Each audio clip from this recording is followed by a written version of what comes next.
Indian সাবকন্টিনেন্টে প্রথম কোনো আন্দোলন যেখানে ব্রিটিশদের বিরুদ্ধে অসহযোগের ঘোষণা দেওয়া হয়। এটা ছিল 1857 সালের সিপাহী বিদ্রোহের পর ব্রিটিশ ভারতের সবচেয়ে বড় ঘটনা। আর ইম্প্যাক্টের দিক দিয়ে এটি সিপাহী বিদ্রোহকেও ছাড়িয়ে গিয়েছিল। তাছাড়া এই আন্দোলন পলিটিক্যাল ইসলামকে কেন্দ্র করে হওয়া সত্ত্বেও ভারতের অমুসলিমরাও এতে স্বেচ্ছায় অংশগ্রহণ করেছিল। এমনকি এই আন্দোলনের অন্যতম প্রধান নেতায় পরিণত হয়েছিল মোহনদাস করমচাঁদ গান্ধী। এটা ছিল খিলাফত আন্দোলন।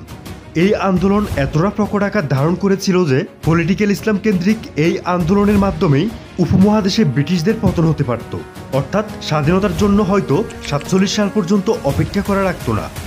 এমন একটা সম্ভাবনাও থাকতো যে আজকের পাকিস্তান, ভারত, বাংলাদেশ একটাই দেশ হতো। কিন্তু শেষ মুহূর্তে কয়েকটি ঘটনা সব সম্ভাবনাকে শেষ করে দেয়।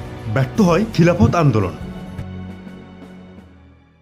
মহাত্মা গান্ধী সহ অন্যান্য অমুসলিমরাও কেন মুসলমানদের খিলাফত রক্ষার আন্দোলনে অংশগ্রহণ করেছিল, আর এই আন্দোলন ব্যর্থ হওয়ার পেছনে কি কি ঘটনা এবং কারা দায়ী, আর এখানকার রাজনীতিতে কতটা ইম্প্যাক্ট ফেলেছিল তা অনুসন্ধান করব এই ডকুমেন্টারিতে। এখন বলতে পারেন খিলাফত আন্দোলন কেন ব্যর্থ হয়েছিল, কতটা ইম্প্যাক্ট রেখেছে, এটা জেনে আপনার কাজ কি? ওয়েল, যারা ইতিহাস থেকে শিক্ষা নেয় না তারা আস্থা করে নিক্ষিপ্ত হয়। যেহেতু খিলাফত আন্দোলন অনেক বড় ইতিহাস, অনেক বেশি ঘটনা এবং অনেক বেশি তথ্য, তাই কয়েকটি ভিডিওতে সিরিজ আকারে পাবলিশ করার চেষ্টা করব। প্রথমে অনুসন্ধান করব খিলাফত আন্দোলন কেন জরুরি ছিল, যেখানে আরব ভূখণ্ড এমনকি তুরস্কেও খিলাফত রক্ষার জন্য কোনো আন্দোলন হয়নি, সেখানে সংখ্যালঘু মুসলমানের দেশ ভারতে কেন খিলাফত রক্ষার আন্দোলন হয়েছিল।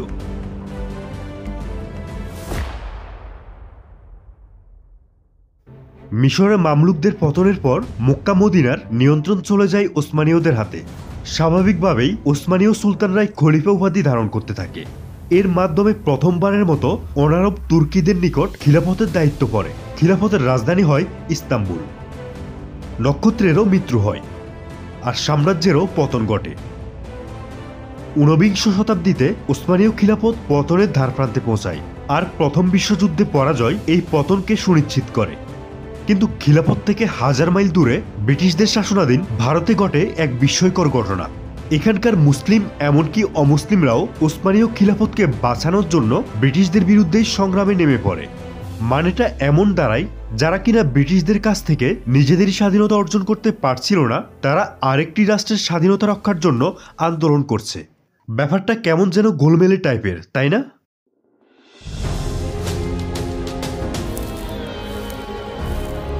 মিত্রশক্তির বিরুদ্ধে জার্মানি এক মহাযুদ্ধের সূচনা ঘটায়।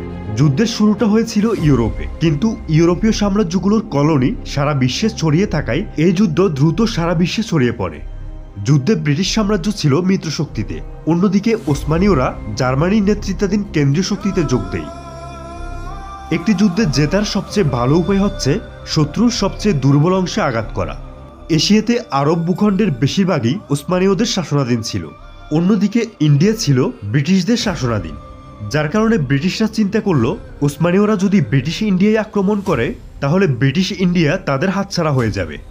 তাছাড়া ব্রিটিশরা দীর্ঘদিন ধরে আরব ভূখণ্ডে জাতীয়তাবাদ ছড়াচ্ছিল। ওসমানীয়দের হারানোর জন্য তাদের সবচেয়ে দুর্বল অংশ আরব ভূখণ্ডে আঘাত করতে হবে।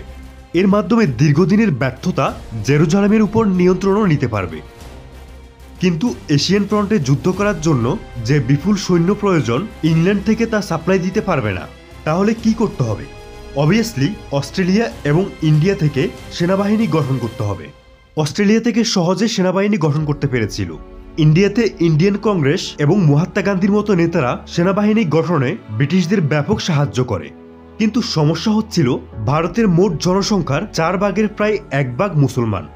ম্যাচ লেভেলে মুসলমানরা এই সেনাবাহিনীতে যোগ দিতে রাজি হচ্ছিল না, কারণ এই যুদ্ধে তাদেরকে তাদেরই মুসলিম ভাইদের বিরুদ্ধে যুদ্ধ করতে হবে।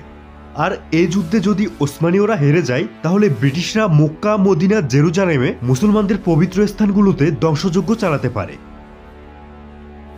ব্রিটিশ গভর্নর লর্ড হার্ডিন চিন্তা করল, মুসলমানদের ছাড়া এই সেনাবাহিনী খুব একটা বড় হবে না। তাছাড়া মুসলমানদের বিরুদ্ধে মুসলমানদের মুখোমুখি করার মাধ্যমে শত্রুর মনোবল ভেঙে দেওয়ার সুযোগটা হাতছাড়া করতে চাইছিল না।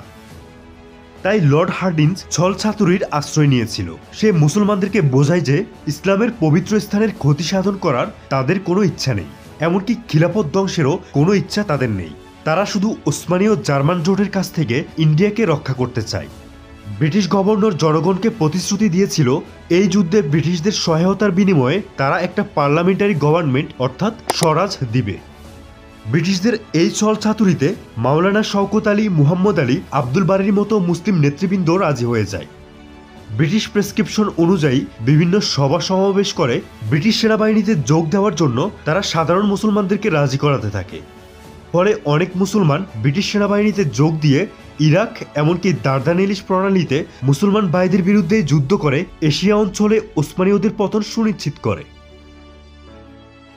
এই সেনাবাহিনীতে ঢাকার নবাব হাবিবুল্লাহ এমনকি আমাদের জাতীয় কবি কাজী নজরুল ইসলামও যোগ দিয়েছিলেন। যদিও কাজী নজরুল ইসলাম যুদ্ধ থেকে ফিরে এসেই ব্রিটিশদের বিরুদ্ধেই বিদ্রোহ করে জেল খেটেছিলেন।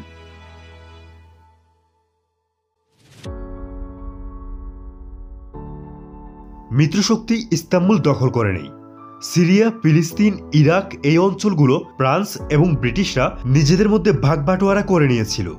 ওসমানীয়দের বিরুদ্ধে বিদ্রোহ করে হেজাজের শাসন ক্ষমতায় বসেছিল শেরিফ হুসাইন। জানুয়ারি 1919 প্যারিস। যুদ্ধ শেষে শান্তি বৈঠকে মিত্রশক্তি সিদ্ধান্ত নেয় ওসমানীয়দেরকে চিরতরে পঙ্গু বানিয়ে ফেলার। চাপিয়ে দেওয়া হয় অন্যায্য চুক্তি। তখন আমাদের উপমহাদেশের মুসলমানরা ভাবল ওসমানীয়দের শক্তি এবং স্বাধীনতা ছাড়া খিলাফত টিকিয়ে রাখা অসম্ভব। তাছাড়া ব্রিটিশরা এই অঞ্চলের মুসলমানদেরকে যেই প্রতিশ্রুতি দিয়েছিল সেটাও তারা ভঙ্গ করে। মুসলমানদের মধ্যে জেগে ওঠা তীব্র উৎকণ্ঠা থেকে গড়ে ওঠে খিলাফত কমিটি। শুরু হয় খিলাফত আন্দোলন। আর এই খিলাফত আন্দোলন পরিণত হয় উপমহাদেশের হিন্দু মুসলমানের প্রথম গণ আন্দোলনে। আজকের মতো এখানেই সমাপ্ত প্রথম পর্বে। পরবর্তী পর্ব দ্রুত পেতে চাইলে কমেন্টে জানাতে হবে এই পর্বটি কেমন হয়েছে আর কোথায় কোথায় উন্নতি করা দরকার।